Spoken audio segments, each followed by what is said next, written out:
I'm actually pretty, look, my opinion on Tulsi Gabbard has always been fairly operational. I think it was important out of the gate to be very clear about her record and her brands, because it's really important Bernie Sanders wins. It's frankly really important to be clear about the distinctions between Bernie Sanders and Elizabeth Warren. And I will say, when we speak about foreign policy and military policy, which is sort of an area where there's been a lot of hype around Tulsi, and where I think actually Bernie's made some legitimate strides in, Elizabeth Warren's record is bad. Let me just really clarify that. She does not have a good record and good instincts on foreign policy, as from what I've seen. There is zero indication from her advisors or the direction she's gone in that there will be improvement in that regard. And I don't find there's no excuse in the context of 2019 to vote in a nationalistic way without international regard. The other thing that's important, and Tulsi, Tulsi's put in good work occasionally on some good things. It was great that she opposed U.S. intervention, regime change in Venezuela. But the argument I've always had is that she represents maybe a left isolationist position. I think left because there's occasionally some expressions of environmental and other concerns, but fundamentally isolationist. And that shows up in her, let's be very clear, mixed record to hawkish record on the so-called war on terrorism, on drones. Her, again, I'm being ultra diplomatic, but her ambiguities on torture would be being ultra diplomatic. One might even say extremely disturbing prevarication on it, or equivocation. And I'll just say this. There are some connections and some broader, you need to explore global far-right politics and the Indian variation of it. But I'm constantly told that I am bad-talking the only anti-imperialist in the race. And I'll just say, look, I think by a really tight, broad definition of anti-imperialism, which is probably basically irrelevant to a presidential race in some respects in 2019, none of them are anti-imperialists. One of the candidates has expressed global international solidarity against U.S. imperialism in a way that is not just framed as a waste of resources or a misdirection of the military, but one that has spoken innately of the struggles and the aspirations of the Nicaraguan people, of the Brazilian people. That's Bernie Sanders. Case closed. Tulsi Gabbard was asked by one of our buddies over at Chapo Trap House whether she calls herself an anti-imperialist. Now, again, I'd be the first to say she's running for president, although I hear Bernie talking a hell of a lot about the military-industrial complex. I don't necessarily hear that from other candidates. Not Tulsi. I don't hear that from Tulsi. Tulsi cares where and how war dollars are spent, not that they are spent. That is definitely my very strong impression. And this video hasn't been, this audio hasn't been released yet, but my understanding is they have it. And Virgil, Texas, tells this story. It doesn't sound very effing anti-war to me. So Tulsi's soapbox pitch began straight off the bat with just talk about her being a troop and how much she loves being a troop. It's a lot of troops. How much she Believable so far? A lot of troop stuff. Learned from being a troop and how she joined the National Guard after 9/11, which is interesting because she has a reputation for being like the anti-imperialist candidate. But Virgil, you we had an opportunity to ask her a question in the press area. You want to tell us how that went? Yeah, sure. So we went to the scrum afterwards, and what's interesting about the scrum is, I had a question to ask her, and I was thinking back in my head, I'm gonna ask this question. It's stupid, and everyone's gonna be like, fuck you. But then I got the chance to listen to I think plenty of people will be saying "fuck you." Probably already, even before the audio comes out. So I don't think Virgil has to worry about that part. Go ahead. But then I have the chance to listen to what actual normal human journalists are asking, and it's just the most like deplorably pathetic, stupid bullshit that like, oh, okay, I get it now. This is not a real serious process. We're just yelling things. So I get to yell at Tulsi Gabbard, are you an anti-imperialist? Because for fucking months, every crank has gotten mad at us for not supporting Tulsi Gabbard because she's the anti-imperialism candidate. And so you asked her. I asked her. Got her straight from the horse's mouth. And you know what she said? What would she say? Well, if you're asking me if I love America, then I love America and I believe in American greatness and blah, blah, blah, blah, blah. You know what it is. Yeah. So yeah, now look, I have no doubt for a contingent of people, this is totally unfair and Tulsi's the best thing ever. And We're not here to be fair to candidates that aren't Bernie Sanders. that's number one. And that applies to anybody who whines to me about any candidate.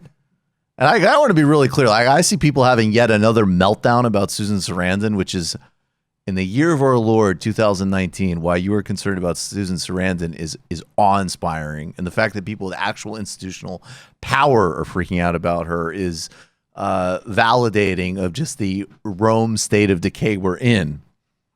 But you know what? If a poll came to me that said, you know what, attacking Elizabeth Warren for being a Republican back in the day will help defeat her, I would say use it. So I'm not in the fairness game. This is important. We need to elect Bernie Sanders.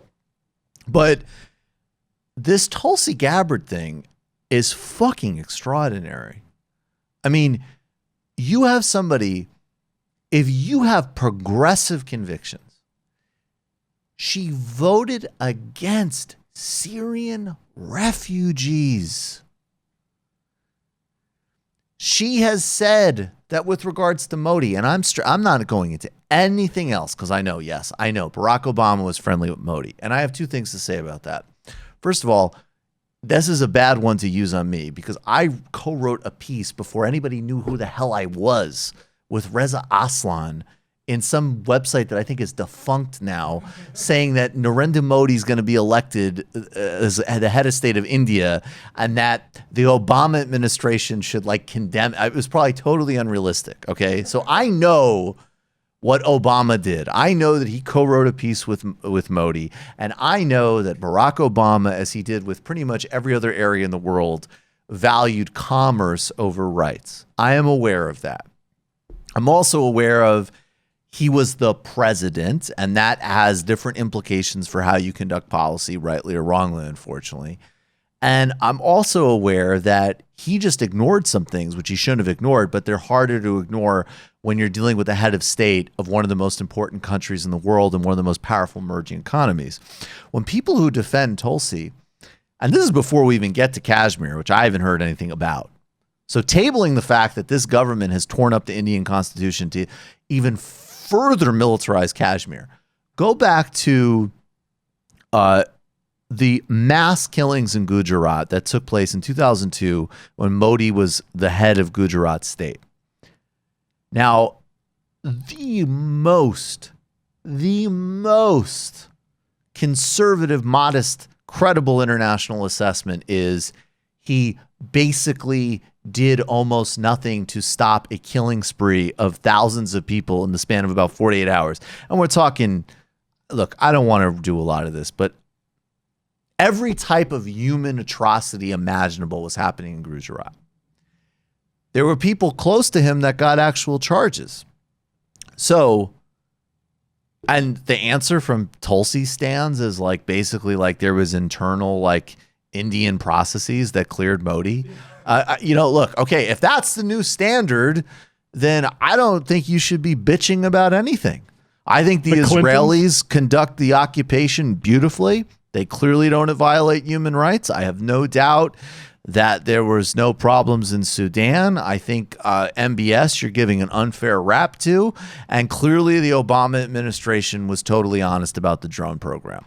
If that's the metric we're doing, I take the metric that probably governments are lying about their atrocities, and probably powerful people, whether they're Wall Street executives or high-level Indian politicians, they might get away with stuff.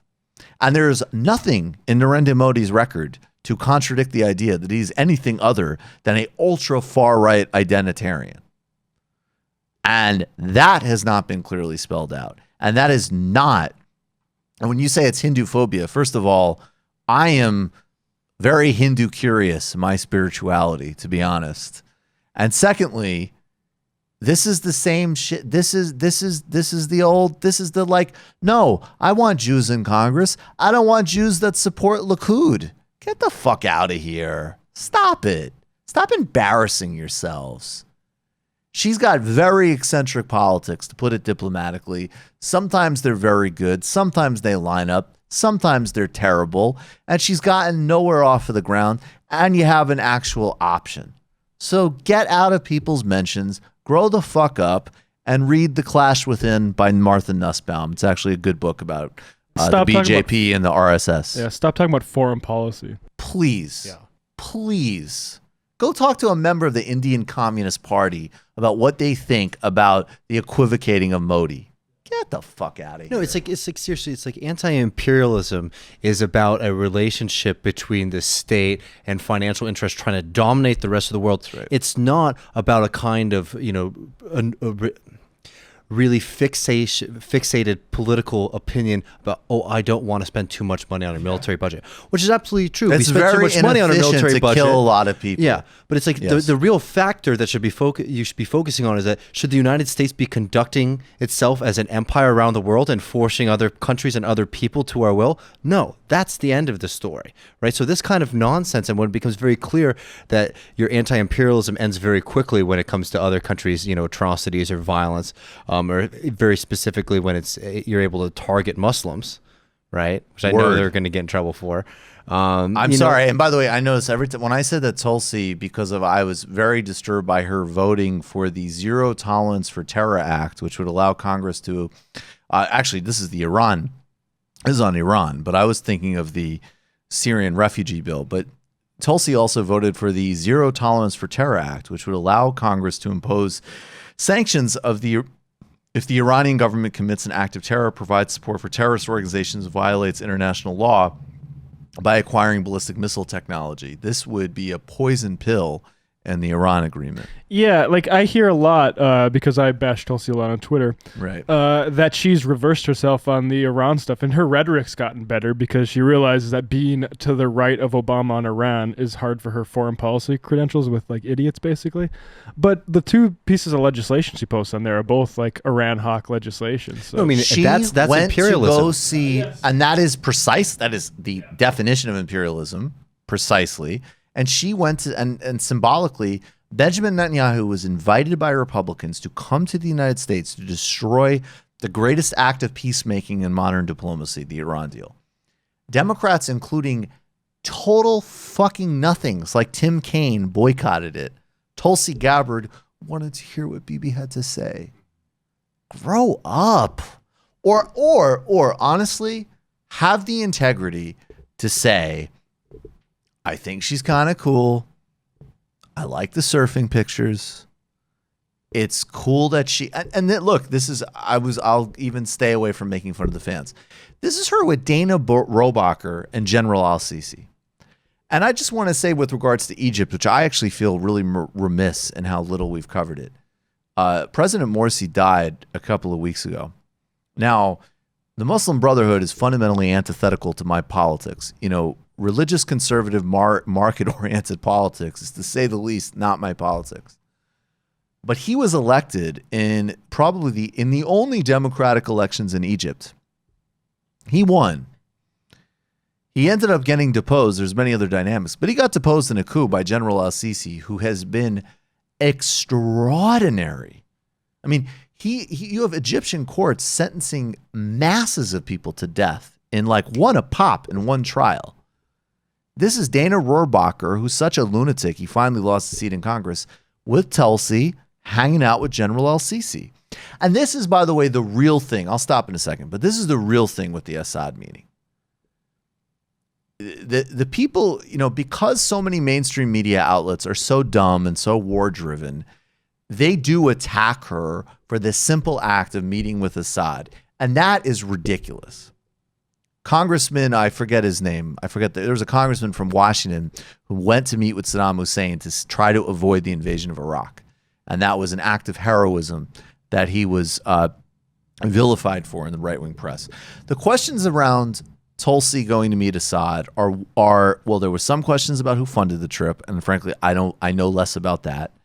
And then the other, and so I'm just not commenting, but that was one set of questions that people raised.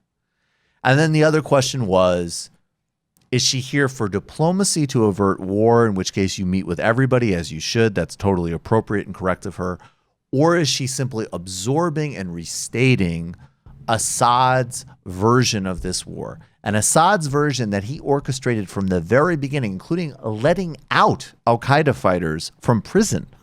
Literally, he did this, is to say that every single person who's uprising against me is a Salafist terrorist.